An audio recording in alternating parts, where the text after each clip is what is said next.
আসসালামু আলাইকুম। সবাই কেমন আছেন? আশা করি ইনশাল্লাহ ভালো আছেন। এই মসজিদটি অবস্থিত আমাদের ঢাকা জেলা ধামরাই থানা সদর ইউনিয়ন উত্তর পশ্চিম পাড়া সংলগ্ন মসজিদটি অবস্থিত। মাশাআল্লাহ, মসজিদটি কিছুদিন আগে ছিল এই টিনের ঘরটি, এখন সেখানে নবনির্মিত একটা বিল্ডিং করা হয়েছে।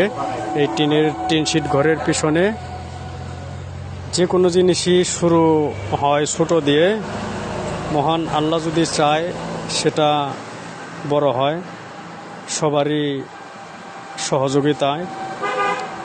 তেমনি করে এই মসজিদটি গড়ে উঠেছে